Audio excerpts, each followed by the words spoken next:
نحمده ونصلي ونسلم علی رسولہ الکریم اما بعد ناظرین کرام السلام علیکم ورحمۃ اللہ وبرکاتہ۔ خوابوں کے حوالے سے میں آپ کو ایک اور خواب لیے آپ کی خدمت میں حاضر ہوں۔ یہ خواب جہنم یعنی دوزخ کے متعلق ہے۔ دوزخ کو دیکھنا یا اس میں گرنا یا دوزخ میں کھینچ کر لے جانا یا دوزخ میں سے خلاصی حاصل کرنا یا دوزخ کا فرشتہ دیکھنا، یہ اس کے متعلق ہے اور اس کی 9-10 صورتیں بنتی ہیں۔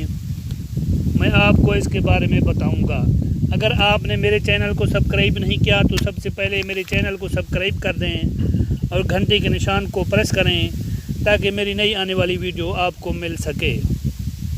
دوزخ دیکھنا، عصیاں سے طیب ہو، یاد الہی میں مشغول ہونا چاہیے۔ دوزخ میں اپنے تئیں دیکھنا، گناہوں میں گرفتار ہوگا، بد کردار ہوگا، عاقبت خوار ہوگی، اللہ معاف فرمائے۔ دوزخ میں مقیم ہونا ہو، کاروبار اور تلاش و روزی میں ہمیشہ مبتلا رہے گا، فکر پریشانی ہمیشہ لاحق رہے گی،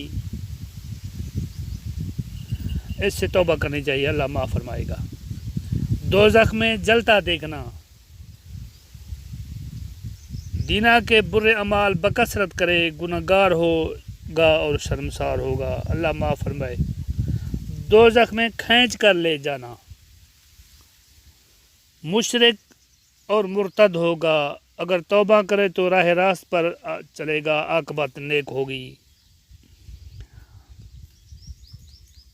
دوزخ میں پازنجیر دیکھنا یعنی غضب الہی میں مبتلا ہوگا، غم و اندوہ اور صدمہ عظیم پائے گا، توبہ کرے گا اللہ تعالیٰ اسے نجات دیں گے۔ دوزخ سے خلاصی پانا، غموں سے نجات حاصل ہوگی، غربت سے چھٹکارا پائے گا، راحت ملے گی۔ دوزخ کا فرشتہ دیکھنا، مصیبت میں گرفتاری ہوگی، تنگی رزقی ہو جائے گی اور بہت سی تکالیف اٹھائے گا۔ اس کو چاہیے کہ اللہ سبحانہ و تعالیٰ کے ہاں توبہ کرے، اللہ سے معافی مانگے اور گریہ زاری کرے، اللہ تبارک و تعالیٰ معاف فرمائیں گے۔ ناظرین، آپ نے کو اگر یہ میری ویڈیو اچھی لگے تو لائک اور شیئر کر دیں تاکہ میری اور ویڈیو آپ کو مل سکیں۔ ملتے ہیں ایک اور نئی ویڈیو میں، تب تک کے لیے اجازت چاہتے ہیں۔ خدا حافظ، والسلام علیکم ورحمۃ اللہ وبرکاتہ۔